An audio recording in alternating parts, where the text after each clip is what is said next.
সকলকে স্বাগত ইয়ার ফ্যামিলি নতুন একটা ভিডিও নিয়ে। তো ভিডিওটা দেখেই আশা করি বুঝতে পারছেন যে যেভাবে আমি ভিডিও শুরু করি এটা মোটেই সেভাবে নয়, একটু অন্য রকমের। আসলে স্কুল থেকে চলে গিয়েছিলাম হসপিটাল, কেননা হসপিটালে একটা ছোট ট্রেনিং ছিল প্রত্যেকটা স্কুলের টিচার্সদের জন্য। তো হেলথ বিষয়ক কিছু গুরুত্বপূর্ণ বিষয় নিয়ে আলোচনা হচ্ছিল। তো কিছু জিনিস আমার মনে হলো যে সকলের সঙ্গে ভাগ করে নেওয়াটাই ভালো, তাই একটা ছোট ভিডিওর মাধ্যমে আমি সেই সমস্ত কিছু টপিক আপনাদের সামনে তুলে ধরার চেষ্টা করব বা ভিডিও করে এনেছি, যেটা আমি ভিডিওর মাধ্যমে দেখাতে চাই। তো পুরো ভিডিওটা আমার সাথে থাকুন আর দেখতে থাকুন। আজকের আলোচ্য বিষয়বস্তুটা এই যে সূচিপত্র দেখেই আপনারা বুঝতে পেরে যাচ্ছেন। আর মেইন একটা ভাইটাল বিষয় যে এখনকার দিনের বাচ্চাদের ভীষণভাবে টিবি রোগ হচ্ছে, রক্তাল্পতা হচ্ছে, বিশেষ করে মন্তেশ্বর ব্লকের অধীনে যে সমস্ত বাচ্চারা রয়েছে তাদের বেশি। এই ছাড়াও আরও অনেক বিষয় নিয়ে হেলথ ডিপার্টমেন্টের মন্তেশ্বরে যিনি হেড আছেন তিনি আলোচনা করছেন। আর একটু বিষয় ডিটেলস, যেটা মেয়েদের কিছু সমস্যা, মেয়েদের পিরিয়ডিক্যাল ব্যাপার নিয়ে কিছু আলোচনাও তিনি করছেন, যেটা আমার মনে হলো আপনাদের সঙ্গে শেয়ার করা দরকার। তো আপনারা বয়ঃসন্ধিকালের ছেলে মেয়ে উভয়ের ক্ষেত্রেই কিছু কিছু পরিবর্তন, সেই পরিবর্তন সম্পর্কে উনি খুব ভালো বুঝিয়েছেন। তো আপনারা পুরো ভিডিওটা দেখুন, আপনাদের অনেক সুবিধা হবে। শারীরিক যে পরিবর্তনগুলি আছে সেগুলো তো নর্মাল, ঠিক আছে, কিন্তু মেন যে পরিবর্তনটি আছে মানে 10 থেকে 13 বছর বয়সে মেয়েদের ক্ষেত্রে, সেটা হচ্ছে মাসিক বা ঋতুস্রাব, যেটা প্রত্যেক মাসে হওয়া সেটা শুরু হয়। এবং সেক্ষেত্রে আপনারা একটু পেজ নাম্বার 10-এ যান।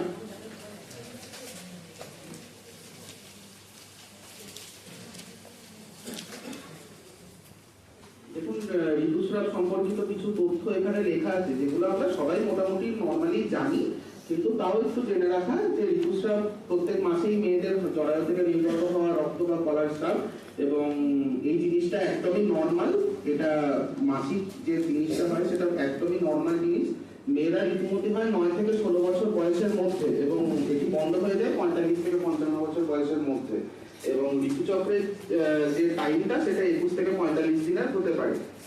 আর কোনো মেয়ের যদি 16 বছর বয়স অবধি মাসিক বা ঋতুস্রাব শুরু করা উচিত এবং কি কি করা উচিত নয় সেগুলো নিচে একটু করে লেখা আছে, সেটা একটু দেখুন। যে এই যে মাসিক যেটা হয় সেক্ষেত্রে এই সময় যে রক্তপাতটা হয় এক্ষেত্রে কিন্তু ইনফেকশনের চান্স খুব বেশি থাকে, এবং যে ইনফেকশনটি হয় সেটা কিন্তু একজনের থেকে অপরজনে ছড়াতে পারে।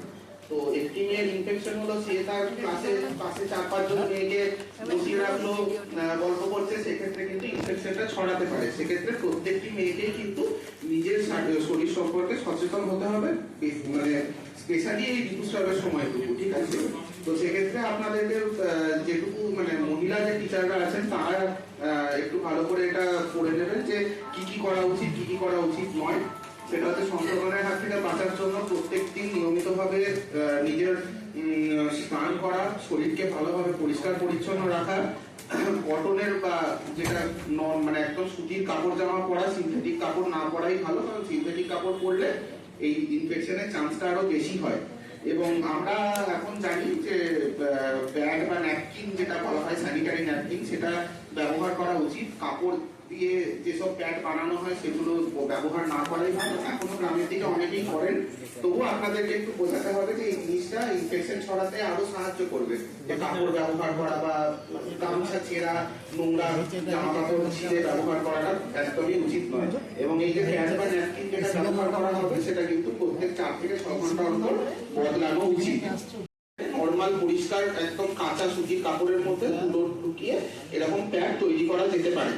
এবং আরেকটা জিনিস হচ্ছে যে মানে ব্যবহৃত যে স্যানিটারি প্যাড বা ন্যাপকিন গুলো আছে সেগুলো যেন মাটিতে পুঁতে ফেলা হয় বা পরিষ্কার কোনো জায়গায় জমা করে ফেলা উচিত, কারণ এটা যদি পুড়িয়ে ফেলা হয়, পুড়িয়ে ফেললে কিন্তু এখান থেকে কার্বন ডাই অক্সাইড এবং কার্বন মনোক্সাইড তৈরি হয়। ঠিক আছে, এইটা কিন্তু আমাদের প্রকৃতির জন্য খুবই ক্ষতিকর। এখন অনেকেই আছেন যে লজ্জার ভয়ে মাঠের মধ্যে গিয়ে পুড়িয়ে ফেললেন, কিন্তু একটা পুড়িয়ে ফেললে সেটা ব্যাপার নয়। যদি গোটা গ্রামের প্রত্যেক টিমের প্রত্যেক মাসে স্যানিটারি ন্যাপকিন পোড়াতে থাকেন, তাহলে যে পরিমাণে কার্বন ডাইঅক্সাইড বা কার্বন মনোক্সাইড প্রডিউস হবে ওই প্যাক থেকে, সেটা কিন্তু আমাদের প্রকৃতির জন্য খুবই ক্ষতিকর। সেক্ষেত্রে মাটিতে পুঁতে ফেললে ওটা 2-3 মাসের মধ্যে বায়োডিগ্রেডেবল, ওটা মাটিতে সাথে মিশে যাবে, ওটাতে প্রকৃতির কোনো ক্ষতি হবে না।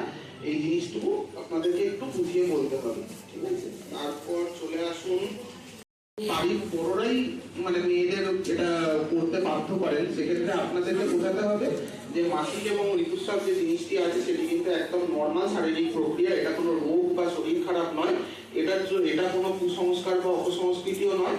এটার জন্য এই যে জিনিসগুলো থেকে বিরত থাকতে বাড়ি থেকে বলা হয়, এই জিনিসগুলো বিরত থাকার কোনো দরকার নেই।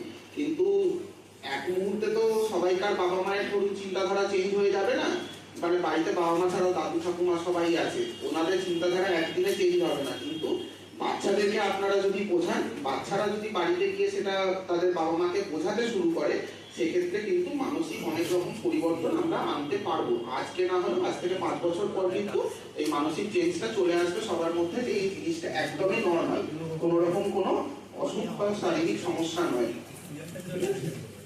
এই বয়স থেকে শারীরিক যে পরিবর্তনগুলো আসে, এবং ধরুন মহিলাদের যে চেঞ্জ আছে, পুরুষদেরও আছে, যে মাংসপেশি অনেক ভারী হয়ে যায়, গলার আওয়াজ ভারী হয়ে যায়, সেক্ষেত্রে এই জিনিসগুলি যে একদমই নর্মাল, সেই জিনিসটা লেখা আছে এখানে।